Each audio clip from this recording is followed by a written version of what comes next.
எதிர்கால தமிழகத்தை ஆளப்போகிற இளைஞருடைய எழுச்சி நாயகன்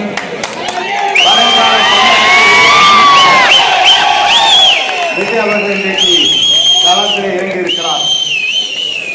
உங்களை பொறுத்தவரையும் இன்றைக்கு நான் எண்ணி பார்க்கிறேன். எங்கு பார்த்தாலும் இளைஞர்கள், எங்கு பார்த்தாலும் இளைஞர் பட்டாளங்கள். இதை வெல்வதற்கு தமிழகத்திலே எந்த சக்தியாலும் முடியாது என்ற வரலாற்றை நீங்கள் படைத்துக் கொண்டிருக்கிறீர்கள். அதற்காக வாழ்த்துக்களை நான் முதலில் தெரிவித்துக் கொள்கிறேன். என்னோடு வருகின்றிருக்கிற நாடாளுமன்ற உறுப்பினர் சகோதரி சத்யபாமா அவர்களுக்கும், ஊராட்சி ஒன்றியக்குழுவுடைய தலைவர் சகோதரர் செல்வம் அவர்களுக்கும் ஒரு அறிக்கை வெளியிட்டிருக்கிறார். ஒரு பத்திரிகையாளரை நம்பி பேசுகிற போது இந்த இயக்கம் ஒரு கவுன்சிலராக வெற்றி பெற்றிருக்கிறார் என்று கேட்டார். இந்த இயக்கம் நாளை காணப்போவது 234 முதலும் சட்டமன்ற உறுப்பினர்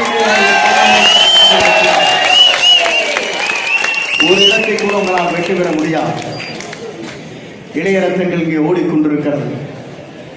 அவரை ஆட்சி கட்டிலே அமர்வதே வரையிலும் இந்த இயக்கத்தில் இருக்கிற நீங்கள் தூங்கப் போவதில்லை, எனக்கு நன்றாக தெரியும். நாங்களும் சில நேரங்களில் இப்படி அழைக்கின்ற போது நாங்கள் எவ்வளவு கஷ்டப்பட்டு இந்த கூட்டத்தை கூட்டுவோம் என்பது எங்களுக்கு தெரியும். ஆனால் ₹1 கூட செலவு செய்யாமல் இவ்வளவு பேர் இங்கே ஆர்ப்பரித்து நிற்கிறீர்கள் என்று சொன்னால்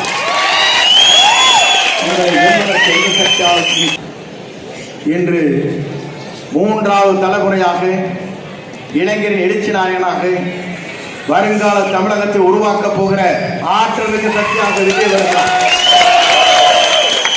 நான் பல இடத்திலே கேட்டேன். நான் இயக்கத்திலே இணைந்ததற்கு பிறகு அப்போது கேட்கின்ற போது ஒவ்வொருவரும் சொன்னார்கள், உங்கள் குழந்தை என்ன சொல்லுகிறது என்று நான் கேட்டேன். பத்திரிகையாளரை பார்த்து அவர் சிரித்துக் கொண்டே, நம்முடைய வெற்றி நாயகன், இளைஞரின் எழுச்சி நாயகன், அவருக்குத்தான் நாங்கள் வாக்களிக்க வேண்டும் என்று எங்கள் குழந்தைகளை எங்களை வற்புறுத்துகிறார்கள். இந்த தமிழகத்தில் நம்மை எதிர்க்கின்றவர்கள்